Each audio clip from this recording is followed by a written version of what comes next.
Olá, pessoal, estamos de volta, então, agora com a doutora Camila Ferreira da Silva, que vai nos falar do tema a evolução do processo licitatório, licitação na Constituição Federal de 1988. Doutora Camila, a palavra está com a senhora. Boa noite a todos presentes, senhores e senhoras, estudantes, operadores do direito, magistrados, os colegas que estão compondo a mesa aqui comigo. Doutor André, agradeço imensamente pelo convite, me sinto honrada de estar aqui hoje. E devido ao pouco tempo, que o cronômetro já está correndo, eu não vou conseguir falar tudo o que eu gostaria de falar sobre as licitações públicas. Então, eu optei por passar para os senhores a experiência prática e as principais alterações, inclusive recentes. Teve um decreto fresquinho aí de 60 dias que está em vigência há 30 e poucos dias, entrou em vigor dia 19 de julho, que alterou e aumentou o limite das modalidades licitatórias. Mas, em comemoração, prestígio aos 30 anos da Constituição Federal, vamos abordar brevemente a licitação na Constituição. O artigo 37, inciso 21 da Constituição, ele atribuiu o caráter de obrigatoriedade, ele virou um princípio, a licitação virou um princípio constitucional. E o artigo 22, por sua vez, inciso 26, destinou exclusivamente à União a competência para legislar sobre as normas gerais de licitações e contratos. Os princípios norteadores das licitações e contratos são os princípios da legalidade, impessoalidade, moralidade, publicidade e eficiência. Princípios conhecidos já por todos, até então não temos grandes novidades. Gostaria de falar um pouco sobre a prática no processo de licitação, como ele se inicia antes de eu falar da Lei Complementar 123/06, que faz alusão ao tratamento diferenciado à microempresa, empresa de pequeno porte, se é constitucional ou não, e também sobre esse decreto que aumentou os limites das modalidades de licitação. O processo licitatório, não sei se todos têm esse conhecimento, então, como eu disse, eu vou me ater mais à prática. Ele se inicia com uma solicitação, tanto na esfera municipal, estadual, federal. Tem uma solicitação para se comprar um produto, ou se adquirir um serviço, se fazer uma obra. A determinada pessoa, secretário, solicita. Tudo começa na cotação de preço. Solicitou, vai para o setor específico que vai cotar os preços. Aí pode ser um momento que já começa errado. A Lei de Licitações, a Lei Federal 8666, de 93, ela fala que é obrigatória a ampla pesquisa de preço. Só que ela não fala o que seria ampla pesquisa de preço. Então, algumas pessoas, alguns funcionários mais descuidados, talvez dolosamente ou não, utilizam-se de orçamentos superfaturados, de orçamentos desatualizados, e isso já começa a macular a licitação de uma forma inteira, inclusive capaz de ensejar nulidade, apontamento do Tribunal de Contas, enfim, de todos os órgãos fiscalizadores, Ministério Público. Tá, vamos supor que as cotações de preço tenham sido, como eu sempre procuro orientar, né, na prefeitura que eu trabalho, fazer o máximo de pesquisa possível. Eu digo não 3, como todos acreditam que seja, mas 5 no mínimo. Buscar pesquisa de preço em âmbito estadual, pela internet, de repente diligenciar, se for comprar um produto no mercado, vai lá, faz pesquisa em loco, certifica, o funcionário público tem fé pública, ele pode certificar que ele cotou um preço em tal lugar, enfim, utilizar-se do maior número de cotações possíveis. Daí vamos para as modalidades licitatórias. Temos 5 modalidades elencadas pela Lei 8666 de 93 e mais o pregão introduzido pela Lei 10.520 de 2002. As modalidades, vou discorrer brevemente, né, são a concorrência pública, a tomada de preço, convite, leilão e concurso. As mais utilizadas para obras, serviço, para aquisição de produtos, são as 3 primeiras, né, concorrência pública, tomada de preço e convite. sendo que o pregão, posteriormente introduzido pela Lei 10.520, como eu disse, ele também é muito utilizado em todas as esferas e ele pode ser feito na modalidade presencial ou eletrônica. Vamos lá. Com relação às modalidades. Escolheu-se a modalidade licitatória, é feito um edital, e como é feito daí a participação, a escolha, no caso de convite ou a divulgação.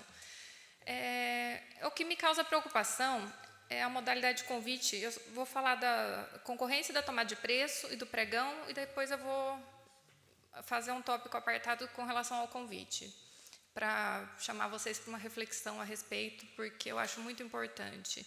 Então, a tomada de preço, a concorrência pública, o pregão, todas essas modalidades que eu estou citando, elas são modalidades que têm uma publicação em Diário Oficial do Estado, diário de circulação local, são publicadas na internet, tem toda uma divulgação. Então, fez o orçamento, optou-se pela modalidade licitatória que vai corresponder àquele serviço, àquele produto, àquela obra. Nós passamos a deflagração do edital, publicando-se na imprensa oficial. Daí cada modalidade tem suas peculiaridades, vai publicar se tem que publicar na União, no caso de pregão eletrônico é obrigatória a publicação no Diário Oficial da União também. E daí é aberta a sessão pública. Tudo certo, até que o Tribunal de Contas ou os órgãos fiscalizadores apontem alguma irregularidade. Pela minha experiência, digamos que 50% dos processos licitatórios que chegam para minha análise têm erros passíveis de nulidade. A súmula, inclusive a súmula 473 do STF, ela possibilita a anulação do procedimento licitatório ou a revogação em virtude de nulidade ou de vício insanável. Agora, o tempo já não tenho tanto tempo, já vou falar do convite. O convite é uma modalidade de licitação, inclusive, quando a lei descreve o convite, no artigo... Deixa eu só localizar aqui.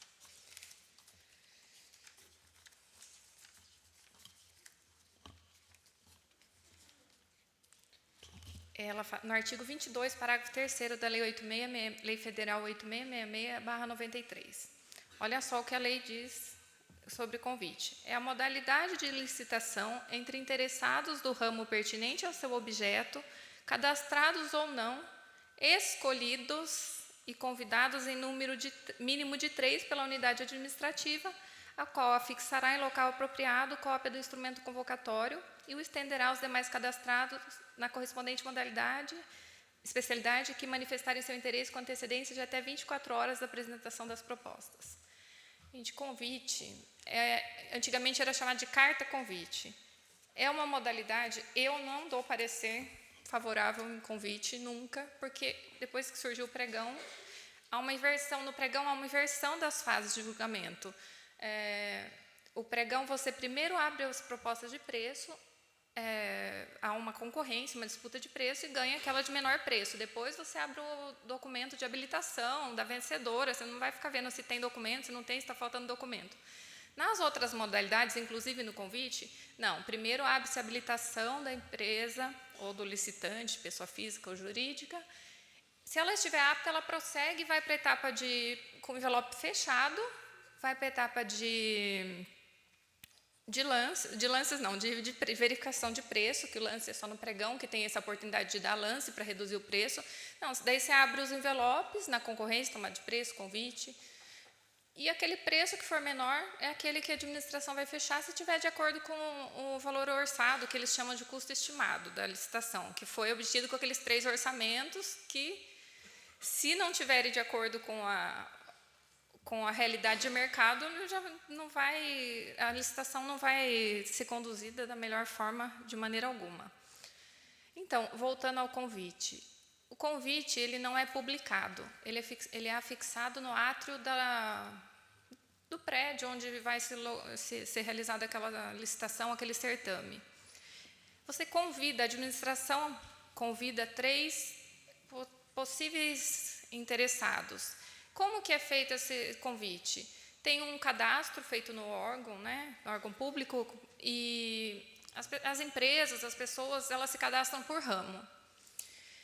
Na lei de licitações, Lei 8666, ela fala que tem que ser publicado uma vez por ano, no mínimo, um chamamento para as empresas locais, ou regionais, ou até Diário Oficial de Grande Circulação da União. Tem que haver essa publicação chamando empresas a se cadastrarem. Mas a realidade, pelo menos, eu fui assessora jurídica em Avaré por 3 anos e agora eu estou há 9 anos na Procuradoria de Cerqueira César. A diferença de municípios em número de habitantes é grande, as peculiaridades também mudam de acordo com o porte da cidade. Mas os erros não mudam e a gente tem que tomar muito cuidado com essa modalidade de convite. Para mim, ela deveria ter sido abolida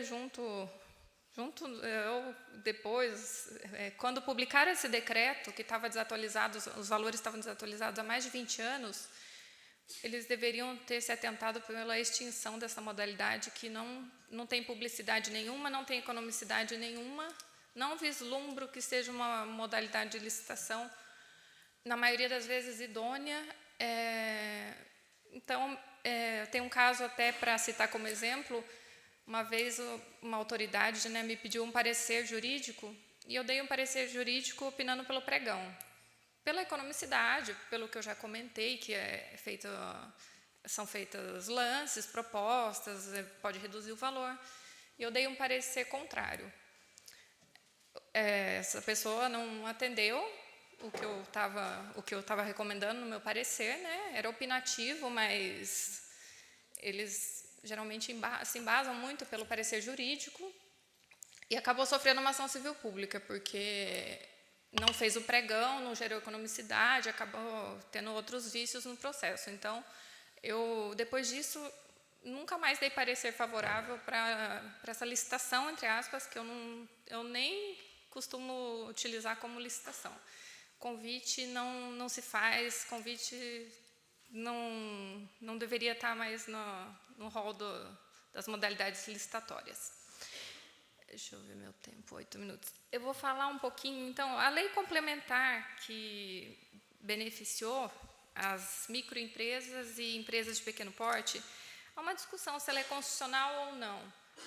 Sim, ela é constitucional. Ela tem o artigo 170 e o 170, inciso 9 e o 179 da Constituição. Eu não vou procurar aqui para ler para os senhores, mas ele fala que tem que haver essa preferência, esse incentivo às microempresas e empresas de pequeno porte. Então, as empresas, hoje em dia, a gente tem licitações destinadas exclusivamente, se for até 80 mil, é destinado exclusivamente a microempresas, empresas de pequeno porte. Elas têm critério de desempate diferenciados, então elas têm uma oportunidade de participação. Desde 2006, elas vêm ingressando, têm ganhado bastante força nas licitações públicas e em prestígio ao artigo constitucional, artigo 70 e artigo 179. Deixa eu falar um pouco do decreto, que é recente. O decreto 9.412, ele foi editado em 18 de junho de 2018. Ele aumentou os valores de todas as modalidades licitatórias.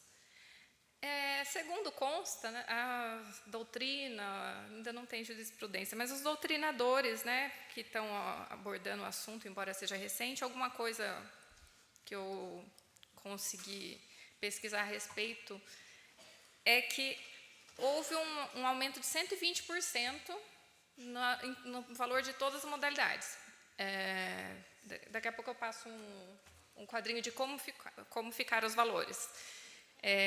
E de acordo com esse decreto, os valores da licitação aumentaram 120% porque estava 20 anos sem correção de acordo com o índice do IPCA. Então, eles falaram que era metade da inflação produzida pelo índice do IPCA nos últimos 20 anos. Mas eu ouso discordar, porque o que acontece? Eu vou achar o quadro e vou falar como que ficaram os valores para a gente entrar no tópico final que eu vou sugerir de pesquisa para vocês até.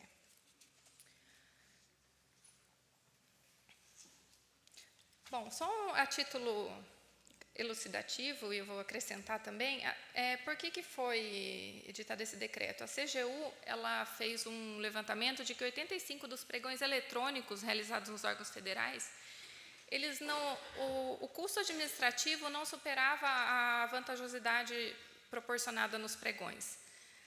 Eu até concordo que no âmbito da União seja, talvez reflita a realidade mesmo, mas como eu trabalho num município pequeno, vocês vão ver, o limite, por exemplo, da dispensa de licitação, ele aumentou de 8.000 para 17.600, então 120%. A dispensa de licitação é quando não a lei dispensa a licitação, e também tem a licitação inexigível, não vai dar para eu entrar me aprofundar nesse tema, mas no caso da dispensa de licitação, o artigo 24 da Lei 8.666, de 93, ele elenca o rol das hipóteses de dispensa. Um deles é quando não superar, antes do decreto, quando não superasse os 8.000. Atualmente, é quando não superar 17.600. Só que o que acontece? É quando não superar 17.600, é para São Paulo, é para Sorocaba, é para Avaré, é para Cerqueira. Esse limite, eu entendo que vai favorecer, até ia falar sobre os crimes da lei de licitação, mas não vai dar tempo. Ele vai favorecer a prática de crimes de licitação. Inclusive, os crimes, tem 10 crimes, são específicos de ação pública incondicionada. Eles estão elencados aqui no artigo 89 até o artigo 99. Se vocês tiverem tempo de ler depois, eles são todos de ação penal pública incondicionada. Cabe ao Ministério Público promover daí a ação penal correspondente. Então, esse decreto, também não vai dar tempo, deixa eu ver se eu localizo para falar os valores. Da dispensa, foi para 17.600. O convite, aqui, achei, quadrinho. O convite para obra e serviço de engenharia, porque para obra e serviço de engenharia tem a lei, ela estabelece um valor e para outros serviços ou produtos ela estabelece outros. Para obra e serviço de engenharia, o convite subiu de 150 para 330 mil. O convite, essa modalidade obsoleta que eu acabei de falar, que convida escolhidos, que eu já falei. As compras de serviços que não sejam de engenharia, ou seja, você vai comprar material escolar, remédio, etc. Antes era 80 mil, agora você pode comprar até 176 mil por convite, ou seja, escolhendo, entre aspas, 3 pessoas do ramo cadastradas ou não. E só para acrescentar, em Cerqueira César o cadastro não tem, acho que nem 10 por ramo. A gente publica o edital e as empresas não se cadastram, só que isso não pode ser utilizado como, vamos dizer, desculpa para não estender o convite a demais empresas. Inclusive, o convite, a lei não fala, mas eu recomendo que, se for utilizar a modalidade de convite, publicar-se o edital em algum jornal, mesmo a lei não pedindo. Eu acho que isso resguarda a pessoa, resguarda o funcionário, resguarda a autoridade que está licitando. Vou terminar nesse tempo que me resta de falar os preços. A tomada de preços. Antes, para serviços de engenharia e obras, era até 1.500.000, agora 3.300.000. Para compras de serviços que não sejam de engenharia, tomada de preço, antes era 650, foi para 1.430.000. A concorrência de 1.500.000 para 3.300.000. E as compras de serviços que não sejam de engenharia, na modalidade de concorrência, subiram para acima de 650.000 para acima de 1.430.000. Então, vejam que 120% é um valor muito alto. Eles alegam que não houve essa reposição, entre aspas, há 20 anos, e agora aumentaram 120%, e vai dar pano para manga, vamos dizer assim. Eu atuo em algumas ações civis públicas, em defesa de de pessoas que sofrem processos em virtude dos crimes da lei de licitação, ação civil pública movida pelo Ministério Público Federal, em outros municípios, é claro, tudo em virtude de licitações não realizadas da maneira que tem que fazer. Então, aonde começa a licitação? Em quem solicitou, na justificativa da contratação. Se você não justificar, não cotar, não tiver uma realidade de mercado, não adotar a modalidade licitatória correspondente, que deve ser adotada, não publicar, não observar essas questões legais, você não vai ter uma licitação como deveria ser. Então, cabe a nós, aos gestores públicos, aos cidadãos e a todos, fiscalizar. A licitação é pública, cada pessoa pode chegar, pedir para participar, para fiscalizar, pode pedir vista do procedimento licitatório. Então, é isso. Eu gostaria de falar muito mais sobre licitações, mas eu não tenho tempo para isso. Então, agradeço a colaboração de vocês e espero que, se vocês tiverem dúvidas, mandem por e-mail, que eu vou estar respondendo cada um de vocês com muita honra. Tá? Obrigada.